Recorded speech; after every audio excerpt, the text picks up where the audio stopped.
In wake of the New York Jets front office flying out to meet with Aaron Rodgers in California for a potential trade, we've been waiting to hear back about any information about how that meeting went, and if a trade with the New York Jets and Aaron Rodgers is really on the horizon. And this morning we did get a little bit of information about how the Jets feel that meeting went with Aaron Rodgers. In the wake of an extensive in-person meeting between Aaron Rodgers and the New York Jets brass, including owner Woody Johnson, there's optimism in the Jets organization that they are on the brink of landing the future Hall of Fame quarterback. Sources close to the situation tell ESPN. So at this point, it does seem that the Jets are very optimistic that that meeting went well. So this tells you a couple things. Firstly, that this trade is a real possibility. The Packers allowed Aaron Rodgers to meet with the New York Jets as he was still under contract, and it would have been tampering otherwise. So the Packers are at least somewhat on board with the fact of trading Aaron Rodgers.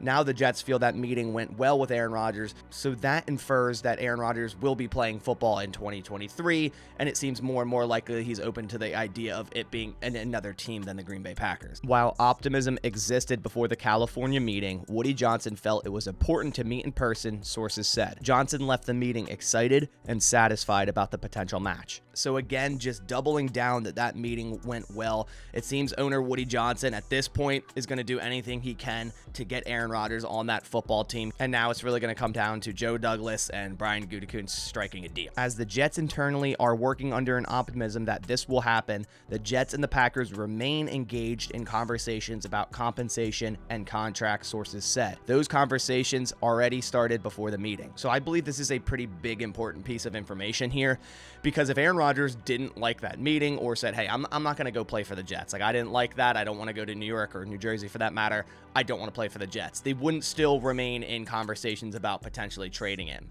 So I do believe that meeting did go well for Aaron Rodgers as well as Woody Johnson and the New York Jets front office. And again, I think this whole time the Green Bay Packers have been completely open to trading Aaron Rodgers.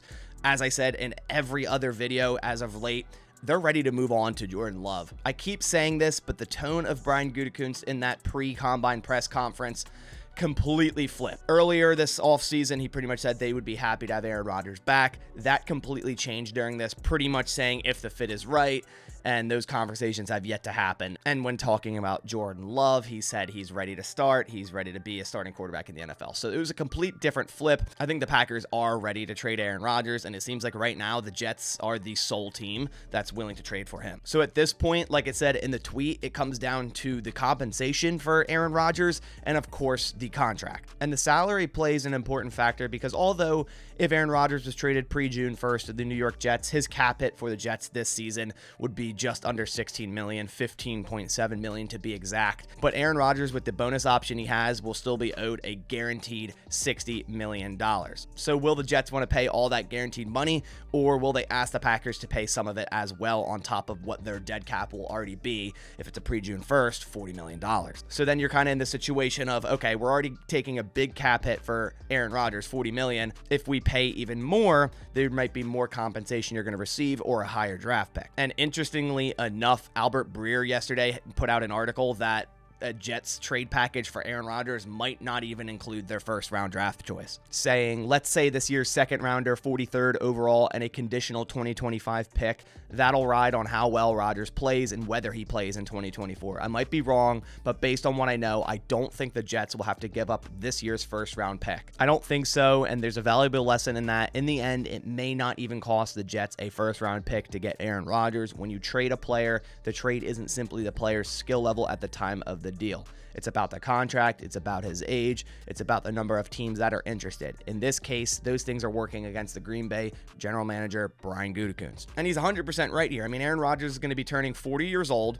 He has $60 million due guaranteed on his contract. It doesn't seem like any teams are in the race right now. Obviously, we don't know. A team like the Raiders or the Dolphins could also be in the race here. But as we know right now, it is simply the New York Jets, Woody Johnson, Joe Douglas, Aaron Rodgers, Brian Gutekunst. So the Packers don't really have that much leverage. So the Jets, might not have to give up as much if Aaron Rodgers had a more, reasonable deal, was 36 years old, where they're going, okay, we get 4 to 5 years of Aaron Rodgers guaranteed. If that was the case, like with someone like Russell Wilson or Matthew Stafford, then you could get a lot more for Aaron Rodgers, probably multiple first-round picks. I think that might have been the case last year after his MVP season. You might have been able to get 2 first-round picks, like the Seahawks did with Russell Wilson. But right now, with that new contract and what the future money's going to be, not just next year, and the uncertainty of Aaron Rodgers playing into future years, 2024, 2025, there's not going to be that much compensation. So, yeah, we can all sit here and hope that we're going to get pick 13 for Aaron Rodgers and maybe a future pick next year, but that actually might not be the case, because Breer makes a good point here. The Packers don't have that much leverage. I would love for this to include pick 13, and I would be kind of upset if it was just a second round, then a conditional third that could turn into a second next year. I think that's a little low, but I understand it. The contract gives Rodgers all the leverage. He's due a $58.3 million option bonus, which prorates over 4 years for a new team, plus a $1.165 million base salary. I don't know whether the Jets are willing to pay him $59.456 million in 2023, or if they'd be looking for a discount on that. What I do know is neither they nor any other team will trade for Rodgers' contract without knowing Rodgers is on board with going, and the number also works to crush his trade value, because the more you pay in cash, the less you're willing to give in picks. Again, that's a really good point there. The more a contract is, the less return you're going to get. I remember back in the day when Brock Osweiler was signed to a massive contract and was traded with draft picks just for another team to take on that contract. So obviously this is a completely different situation, but contracts and how much they'll affect your team and salary cap definitely do play a huge toll in a potential trade. Like if Aaron Rodgers was on the last year of his deal and it wasn't that bad of a cap hit, maybe the Packers get multiple first round picks, even him turning 40 this year.